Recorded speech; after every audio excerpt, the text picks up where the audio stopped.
Hey,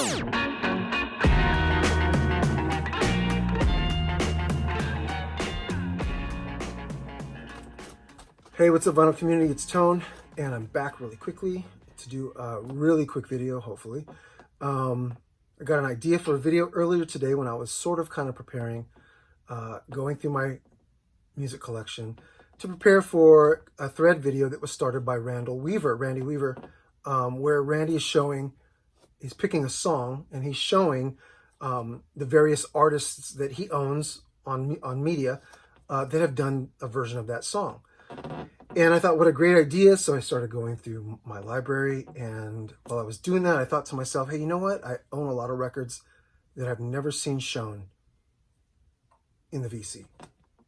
And that gave me an idea for a thread. And I thought it would be fun to stretch really deeply into your music collection and pull out albums that you personally have never seen shown in the vinyl community.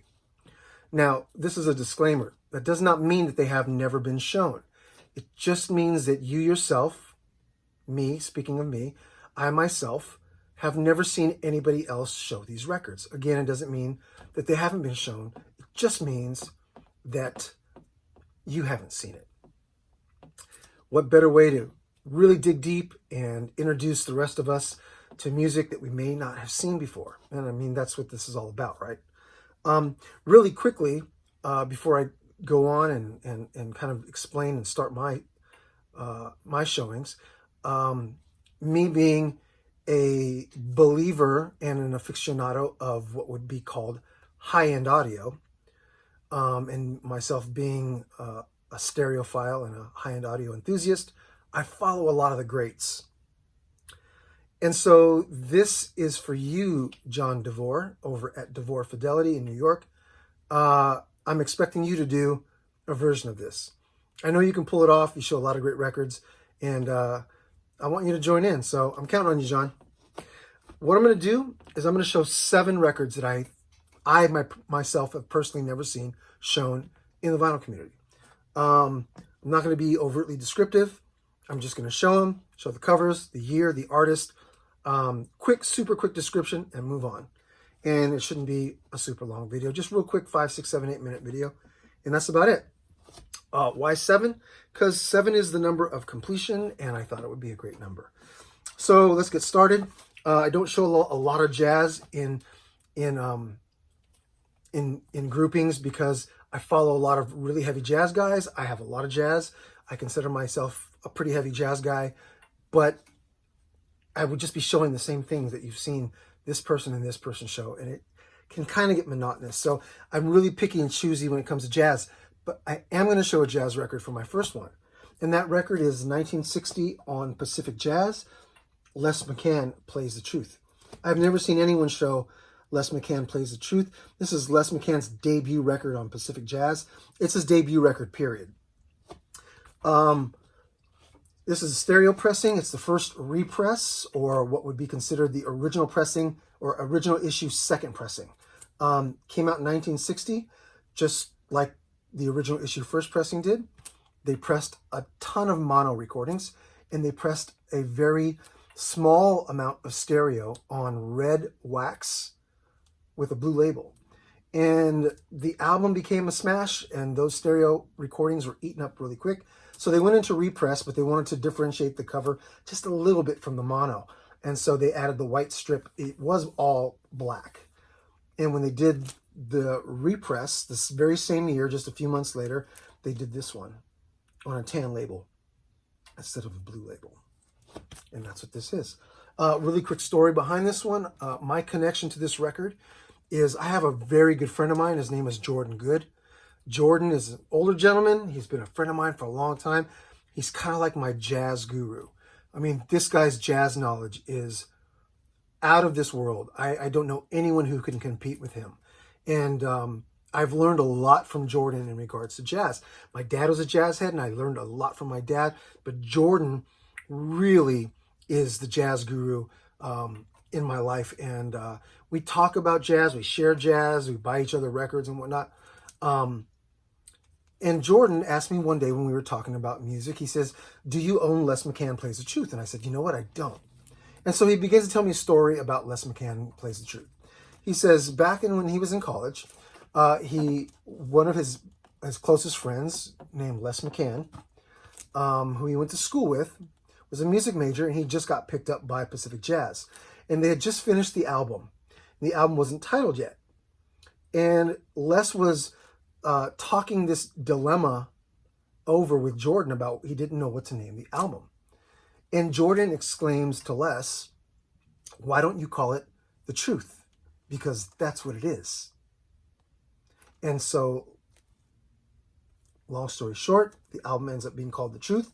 And here we have Les McCann Plays the Truth, 1960 on Pacific Jazz. Fantastic, fantastic record. Never seen anyone show that. Second record, 1975 on United Artists. The very, very, very first pressing was a pressing of just a couple hundred, I think. It was a private press on a blue label.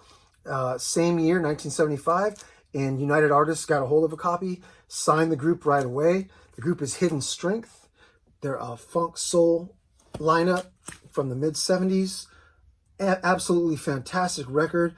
Not funk by comparison to, say, Parliament Funkadelic or Early Kool and the Gang or anything like that, but more along the lines of Sly Stone and even really super early Tower of Power. And I mean like early Tower of Power, like East Bay Grease, 1970 on San Francisco Records, Tower of Power. That's what I would compare it to. Really cool. 1975 on United Artists. Hidden Strength, self-titled. Never seen anybody show that. Second one is 1979 on Rainbow Snake Records. And this is Charlie King, Somebody's Story. This is a pure lo-fi minimalistic folk record. Similar to Don McLean, really early bare bones Dylan, stuff like that, but very lo-fi, production wise, and also just extremely minimalistic on the instrumentation, although there's a lot of people involved in the recording in terms of instruments. You see all those people. It's still very minimalistic and again, very lo-fi sounding, but it's a really good record. This is the first pressing, 1979 on Rainbow Snake Records. And this is the black cover, which was the very first issue. They repressed it same year, 1979, on a white cover. If you have the black one, it's the first. If you have the white, it's the repress. There you go. Fantastic record. I've never seen anyone show any Charlie King. Next one is Chris Jarrett. Yes, the brother of Keith. Chris started going to school here in the States, in New Jersey, of course, like his brother, and then moved to Europe and studied under a German piano teacher for I don't know how long. And then he came back to the States and he finished his music schooling here there on the East Coast. I'm on the West Coast. On the East Coast, and moved back to Germany, where he lived in the early 80s to start his music career. Was signed, and he released an album in 1985. This is 1987 on EC Verlag Records. EC Verlag. Chris Jarrett, piano and ensemble, also titled Aufruf, which means outcry or to cry out. And just like his brother, you can expect very classically tinged jazz improvisation. And it sounds fantastic. He's every bit as good as his brother. He just didn't follow through with his recording career in the exact same manner that his brother did. And I guess he was fine with that. But this is a fantastic record. His sophomore record, Chris Jarrett, piano and ensemble, Aufruf, 1978 on EC Verlag. I've never seen anyone show that. Next, we're going to fast forward to a little bit more modern stuff. This is 2014 on Ubiquity record. It is the Mighty Scepters.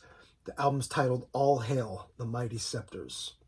2014 on Ubiquity. This is a UK duo that does, I've been talking about Northern Soul a lot, but they do fantastic modern renditions of modern soul.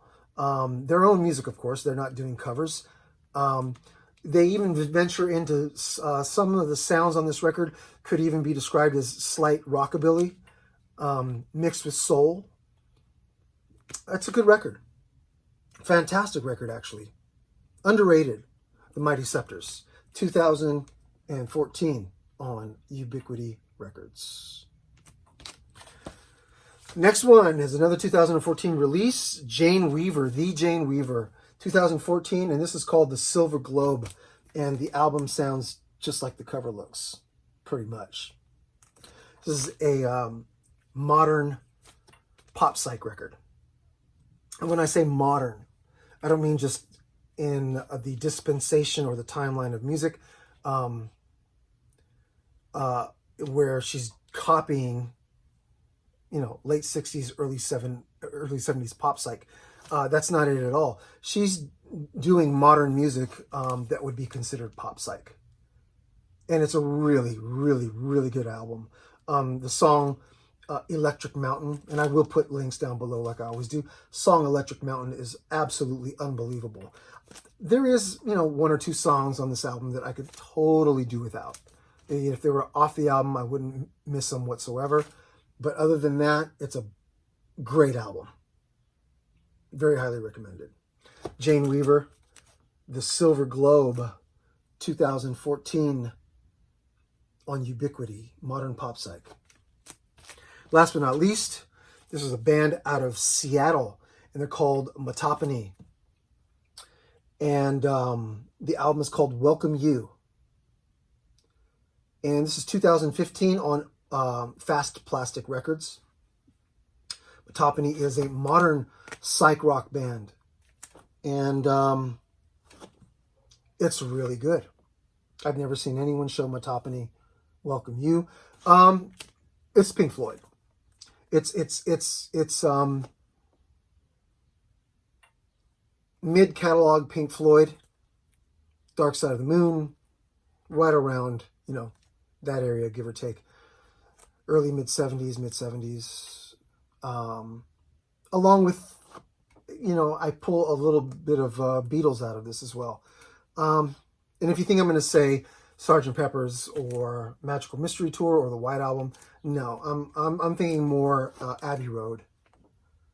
I hear, when I'm listening to this record, I can pull out elements that directly reflect my mind to the Abbey Road album. Just slightly, but it's there. And definitely Pink Floyd, but they're very good.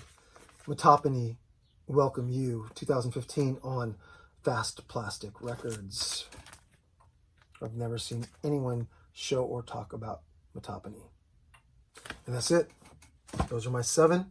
I really hope that you guys will do a quick video and join in on this thread. I think it'll be fun to kind of go through our records and pull stuff that we have never seen anybody else show, and see what kind of music we could turn other people in the vinyl community onto. And if somebody gets wind of this on your channel and they're not following me, maybe give them a link to my channel so they can kind of see the description of this whole thing by watching this video. All right? Thanks a lot, VC, and I will be seeing you shortly. God bless and peace.